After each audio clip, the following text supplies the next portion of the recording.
So this next piece was written by Forrest Rom and Kevin Waldman of Northwestern University. And they write, quote, on today's college campuses, students are not maturing, they're managing. Beneath a facade of progressive slogans and institutional virtue signaling lies a quiet psychological crisis driven by the demands of ideological conformity. And this study they did between 2023 and 25 was conducted on nearly 1,500 confidential interviews with undergraduates at Northwestern University and the University of Michigan. They were not there, the researchers, to study politics. Their main question was, have you ever pretended to hold more progressive views than you truly endorse to succeed socially or academically? And an astounding 88% of the students said yes. These students said they were mostly not cynical, but adaptive. In a campus environment where grades, leadership, and peer belonging often hinge on fluency and performative morality, young adults quickly learn to rehearse what is safe.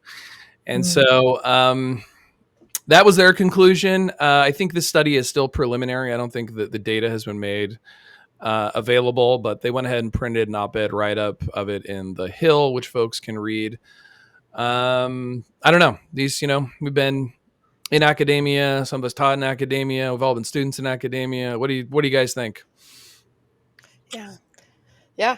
I mean, I think this is a really complex and yeah, it's a good discussion to have because it's certainly as a student, I have yet to be on the other side of it, but and but just in a student, yeah, you don't in group discussions there's and I try to show up with goodwill in all that I do the best I can. I believe in ethics and stuff, and so I really do cherish the value of yeah, sort of inclusion and a safe space, but not in like a um, snowflake type of way. Just the psychological safety and being aware of what people are carrying.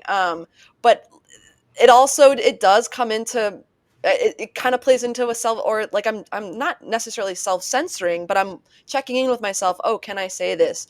It doesn't. Uh, there is a fear, it might just be sort of the extreme examples that we've had of cancel culture over the last like decade or so, where there's this kind of ambient threat of like, oh, if I say that wrong thing, am I going to get exiled? Am I allowed to be wrong in public? And I, yeah, I think that this, to be, the idea of being in a vibrant, kind of pluralistic society, we really like we need the avenues and the sort of places where we're allowed to be wrong, and then we also can like make sense in common together. And um like how is should the university be the place where you can we're saying where you can kind of workshop this and like learn how um to sort of create to develop your mind rather than just sort of curate an identity that that falls into yeah, kind of this ideological homogeny. And um I yeah, I think it's I mean yeah, I think it's really really fascinating. Talks about are we performing in our communities, or are we actually participating in them? And Mm. um does and then when I really start thinking about it, I'm like, oh, is this creating like a split in ourselves of like our public, how we show up in public, and then how we show up in private? Mm. And yeah, those are some of these loose thoughts I had, but it's interesting. I appreciate the conversation. Yeah, I'm not yeah, I'm curious to hear what y'all think about it.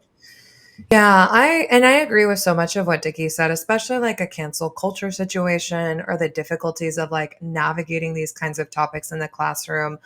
One of the first things I learned when I went to grad school for my education degree was why people not only go to school but why they drop out of school. And the number one like reason people will leave during their first year is a lack of peer support.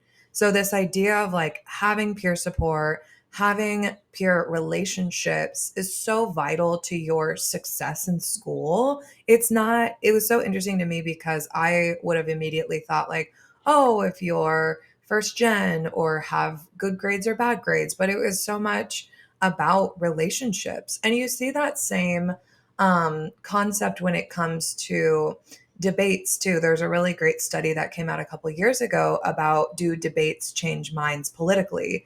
And they said no. In fact, the things that change people's minds are relationships, and relationships with people who think differently than we do. And so I really like that they did this study, because I think it reaffirms those points more, that like relationships are so foundational, not only to our political beliefs, but to how we function in a society, how we move forward through education. I know that education, for example, has been accused of, indoctrinating students with democratic beliefs for years. But I also wonder if it's almost a product of these peer relationships as well, and wanting to fit in, and rather less about the teachers. That would be a good study to do, is if it's more about our peers or more about the teachers and what we're teaching. But I really like that a lot. Yeah. It gives, I totally agree, by the way. And it gives some more support to what you're saying there, Sydney, as well. In addition, is they did a study a couple years ago, and it was something like, I think it was 90% of faculty identify as liberal. Mm-hmm. And one of the ways folks read that was like, well, if you're educated, you become liberal. But I read it a slightly different way. That kind of why I like what these two authors are talking about here from Northwestern. I always kind of looked at the diversity statement, which has been used prominently for the last few decades in higher education, as a homogeneity statement. It was looking for a very specific ideology who saw the world a very specific way, who saw diversity in a very specific way. And this is like a side debate, but there's a difference between being pro-diversity, which means you welcome a diversity of views and identities and backgrounds and experiences, versus diversity ideology, which is this belief that if you diversify those in power, the gains from those in power will trickle down to people who share those identity. And I think the diversity ideology is what they were looking for in those statements. And so why I say that is, if you filter out people who don't have that ideology for a handful of decades, that becomes the faculty. So the students have a homogeneity of views from the faculty. The campus has a homogenized view, and I think it hurts. Honestly, this isn't mocking the left; it's talking about it hurts the left. I think that's why they were caught so off guard by Trumpism, so off guard by the disdain for the Democratic Party from 2016 on forward, the reality of frustration in this country economically. Like, all those things are just not in higher ed. And the response, why this study resonates with me, the response from my colleagues in higher ed was to basically just dismiss anybody who was open or had supported Donald Trump. They openly talked at faculty meetings about, like, yeah, these Trumpers, aren't welcome here. You can't change their minds. I'm like, we're an educational institution. I got into education because education changes minds. That's the whole thing. Like, what do you mean you can't reach these people?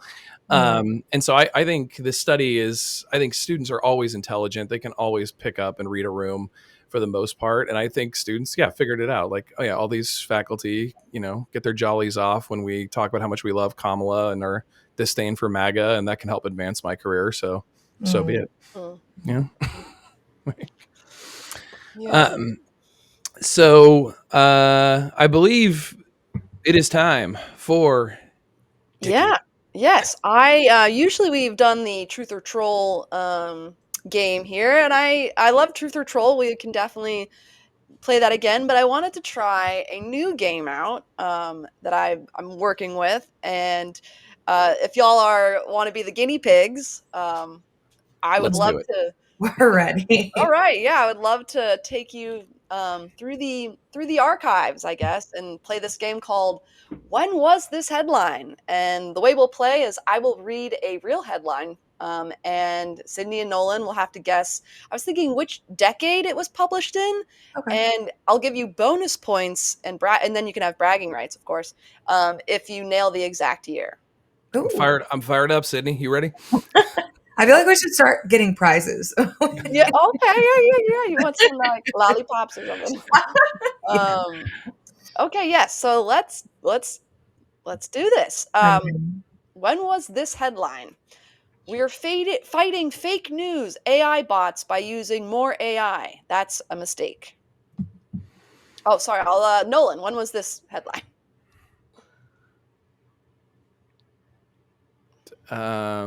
Gosh, is it oh God, it seems so obvious.